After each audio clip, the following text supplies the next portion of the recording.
grand jury has returned a no true bill in this case, which means that no person will be prosecuted for any crimes for the incident that took place involving Mr. Pellerin. And that was 15th Judicial District Attorney Don Landry announcing that, as you heard, a grand jury declined to indict the officers involved in the death of Trayford Pellerin. The DA showed surveillance video and body camera footage from multiple officers. News 10's Neil Zarang begins our team coverage. He has more on the grand jury's decision. Alfred, we're up on the 6th floor in the district attorney's office seeing that video for the very first time. We saw about 20 minutes of video from inside the Circle K where police were first called. 2 calls were made because Trayford Pellerin was acting suspicious to employees. They said he was yelling. We saw it on video. He also said that he threw a cup of ice on a patron. Someone in the parking lot also called police. That third call, they say they saw a knife in his left hand. That's the information that officer had whenever he arrived on the scene. You can see this video right now, the officer arriving on scene. He immediately steps out his car, pointing a taser, telling Trayford to get on the ground and drop the knife.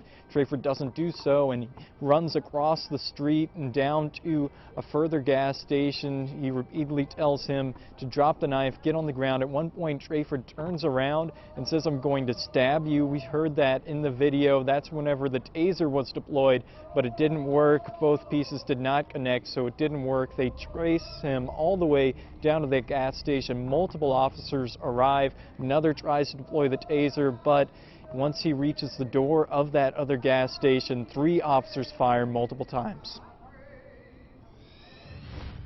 Some may wonder why Pellerin was not shot in the leg to prevent him from being able to continue moving towards the convenience store. Officers are trained to stop threats by shooting at the center mass of a body until the person is no longer a threat to innocent bystanders or anyone else at the scene. When you watch the videos, watch how long these officers shoot their weapons.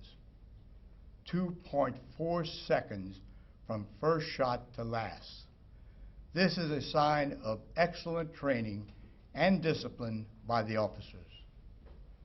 Some have asked me why officers did not attempt to shoot the weapon out of Pellerin's hand.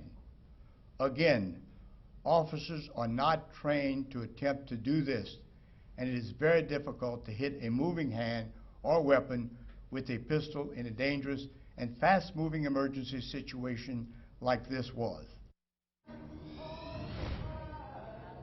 That was about 2 examples of several responses we heard from District Attorney Don Landry of why this police response did in the way it did. He attributed the main cause of this to drug abuse. We asked him if there was any sign of pre-existing mental conditions or something in Trayford Pellerin's mental capacity that may have contributed to his reaction to police, but District Attorney Don Landry said he knew nothing about this alleged mental conditions that we heard of. Reporting live in Lafayette, Neil Zarang, KLFY News 10.